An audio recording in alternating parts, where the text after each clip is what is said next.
Wow, đó, siêu cay các bạn ơi, siêu cay các bạn ơi.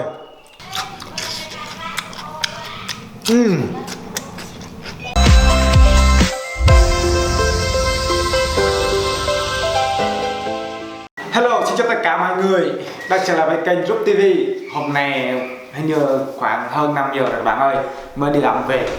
Bây giờ thì chắc không kịp vào núi rừng nữa. Hôm nay thì thấy nó đói cơm thêm ăn gì đó, nên Rub đông ít đó dưa leo với dưa chuột dưa leo gì đó các bạn ơi, với ít chanh rồi ớt này các bạn thấy không? Đó, ít chanh ớt rồi Rub sẽ pha lắc chung với nhau rồi ăn. Đó, chắc chắn nó rất là ngon. Chắc món ăn này chắc ai cũng đã ăn hết rồi, ai cũng đã làm hết rồi, nên hôm nay Rub mà làm lại rồi ăn cùng mọi người nha. Ok, bây giờ thì mình đầu tiên thì chắc phải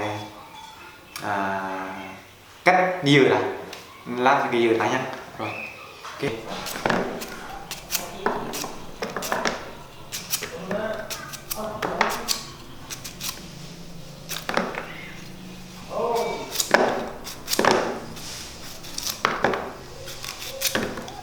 To cũng được, lát to cũng được.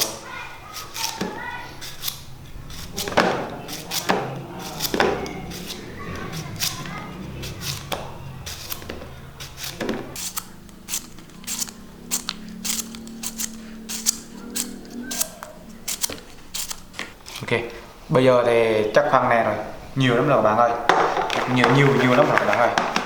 Đó, giờ thì Rub sẽ cắt ra. Bây giờ cần làm cái này đi nha. Bây giờ Rub sẽ cắt ra đây, đó, cắt ra chanh ra phần nữa luôn.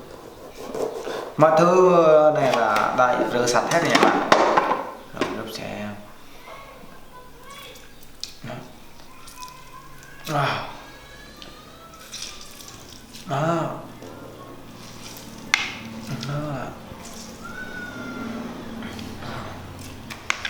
Cái này nè, 3 cái chắc đủ rồi.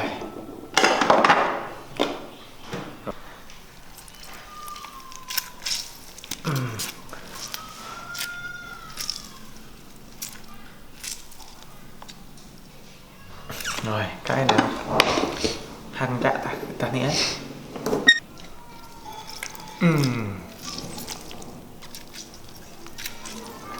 Rồi ok, bây giờ là giả ớt thôi. Bây giờ mình sẽ giả ớt với bột ngọt rồi ớt, không có ấy nha, không có làm muối làm nước mắm nha các bạn. Đây là giả ớt thôi. Tại sao không cắt ra nó không ngon, chứ bằng giả nó ngon hơn. Ok, giờ Rub sẽ cho ớt vào nhiều luôn, cay luôn đó.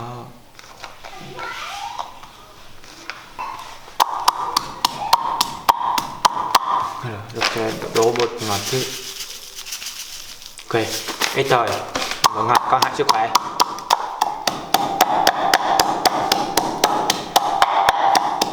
Wow, cái này rất là cay, siêu cay luôn.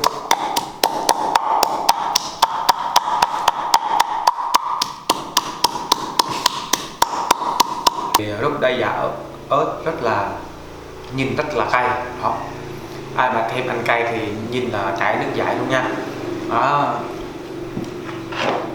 bây giờ thì để cho nó thật sự ngon, Rub sẽ đổ nước nóng vào đây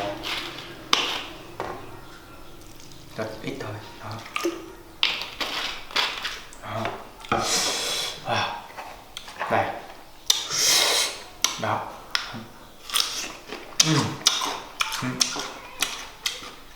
Các bạn đừng làm muối nha, làm muối đâu ngon đâu, làm nước mắm rất là ngon. Rồi Rub sẽ đổ vào đây.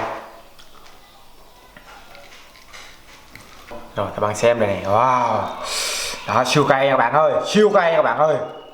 Rồi ok, nếu mà nó mặn quá thì thì còn một cái dừa nữa đó, mình sẽ theo dòng mình coi là xoay lắc mà đúng không, mình sẽ úp lên, rồi nước dừa, nước chanh thôi mà, rồi úp lên đó, úp lên đó, thấy chưa, úp lên nha. Đó, chắc chắn hả?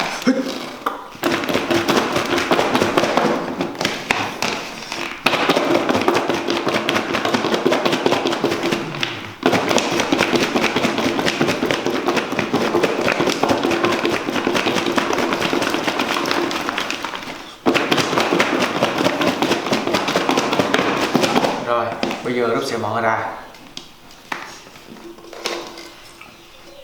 Wow. Wow. Đó, tự động có nước các bạn ơi. Rút cũng đổ nước mà tự động nó có nước rồi. Rồi.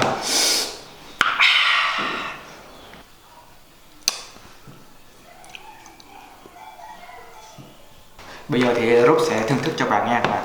Cái món ăn này đấy, nhưng mà cô nó mang bầu quá, nhưng cô mang bầu thích lắm. Đó, lục lặp dùng gì nha. Đó, nhìn vào thôi này, đó. Ớt đua tay. Đó, đây này. Đó, ớt đây này các bạn ơi. Đó. Đây này. Rồi, ăn nha. Chấm.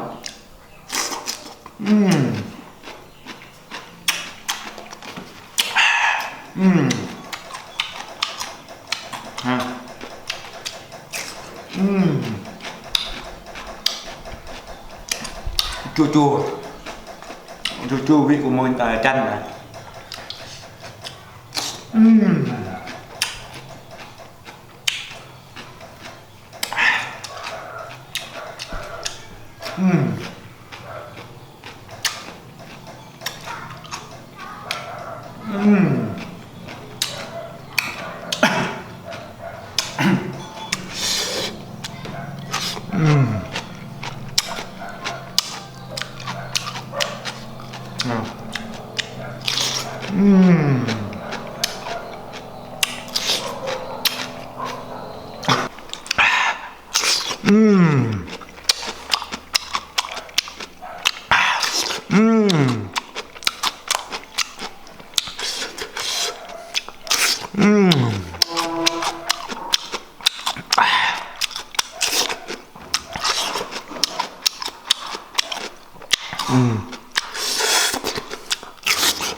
Quay các bạn ơi.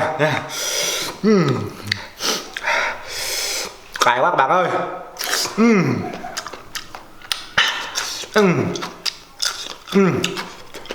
Ăn hết luôn.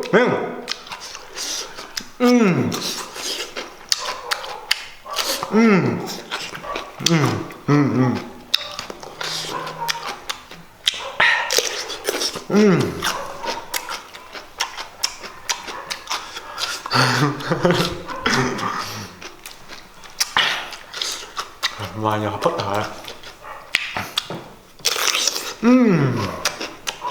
Đường này quá các bạn. Thôi là cay quá, ăn thêm nha cho nó đỡ cay.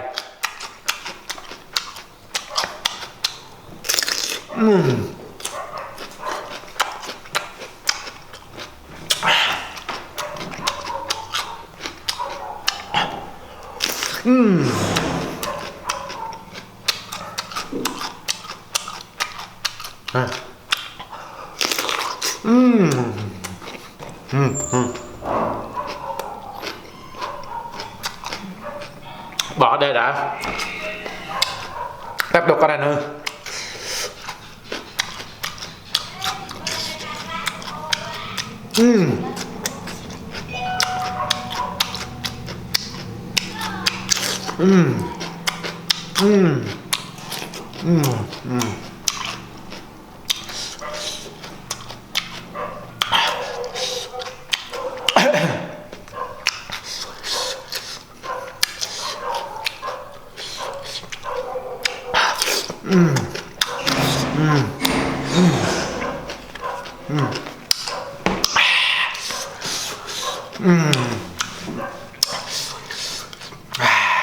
Vừa cay vừa ngon, vừa giòn vừa chua, ngon quá. Thôi tạm biệt chào mọi người nha. Bây giờ Rút sẽ ăn hết cái này luôn, mời tất cả mọi người ăn hết cái này luôn. Thôi hẹn gặp lại các bạn ở một video tiếp theo. Bye bye.